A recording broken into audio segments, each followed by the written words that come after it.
Ƙasar Jamhuriyar Musulunci ta Iran ta sanar da rufe mashigar ruwa ta Hormuz bayan hare-haren Isra'ila a kudancin Lebanon, yayin da ƙasar Isra'ila ta karya yarjejeniya, inda ita kuma ƙasar Iran babu ƙaƙƙautawa ta ɗauki matakin sake rufe mashigar ta Hormuz.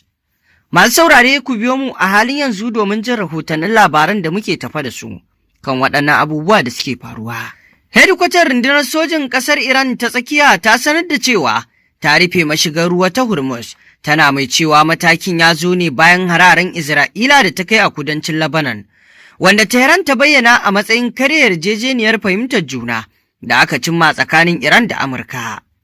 A cewar rahotanni, Iran ta ce wannan mataki shine mataki na farko cikin wasu matakan da za ta ɗauka idan aka ci gaba da abin da ta kira take haƙƙin yarjejeniyar da kuma ci gaba da tashin hankali a yankin.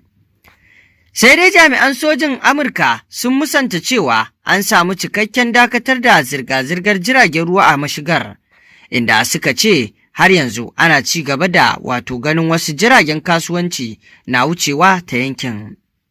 Mashigar Hormuz na daga cikin muhimman hanyoyin safarar makamashi a duniya, kuma duk wani cikas a yankin na iya yin tasiri ga kasuwanci na man fetur da tattalin arziki a duniya baki ɗaya. Shin me hakan ke nufi kenan wannan mataki da Iran ta ɗauka? Iran tana amfani da muhimmiyar hanyar ruwa a matsayin matsin lamba na siyasa da tattalin arziki. Mashigar Hormuz wata ƙaramar hanyar ruwa ce, amma tana da matuƙar muhimmanci saboda babban kaso na man fetur da iskar gas na duniya suna bi ta nan ne. Idan aka ce an rufe Hormuz, ba wai ana nufin an toshe ruwa gaba ɗaya kamar ƙofa ba. A taƙaice yana iya nufin hana ko taƙaita zirga-zirgar jiragen ruwa, sanya barazanar tsaro ga jiragen ko ɗaga kuɗin inshora da safarar kaya. Dalilan da Iran ke bayarwa, Iran na cewa hare-haren Isra'ila a kudancin Lebanon sun karya yarjejeniyar rage tashin hankali da aka yi da Amurka, don haka tana amfani da Hormuz domin matsawa ɓangarorin lamba.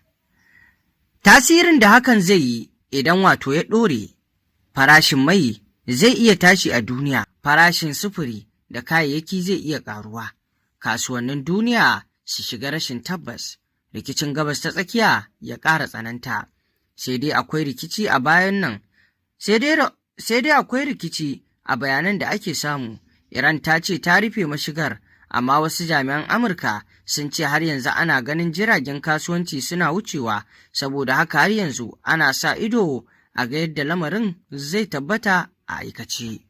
To masu saurare me za ku ce kan wannan batutuwa? Yayin da ƙasar Iran ta rufe mashigar Hormuz a bayanan da suke fita saboda harin da Isra'ila ta kai, dama can ana ganin ba lallai Isra'ila ta mutunta waɗannan dokoki na yarjejeniya ba. Kuma dama tun a wannan lokaci jami'an Isra'ila sun nuna yarjejeniyar ba ta shafe su ba lallai su mutunta ta ba. Kaga kenan shi ya sanya suka ci gaba da kai hare-haren su, kuma hakan yana nuna cewa Donald Trump bai isa ya gaya Netanyahu ba. Netanyahu yana watsi da dukkan kalaman Donald Trump ko da umarnin Donald Trump. Wannan wani abu ne da ake ganin idan ya tafi a haka zai kawo baraka tsakanin Netanyahu da kuma Trump, wanda wasu ke ganin a samu ma barakar hakan yafi, domin hakan zai ba duniya samun zaman lafiya. Haɗakar Donald Trump da Netanyahu ba alheri ba ce kamar yadda ake gani. To masu saurare me ra'ayinku kan wannan batutuwa? Ku ci gaba da bibiyar tashar mu domin samun rahotannin labarai akan abubuwan da ke faruwa.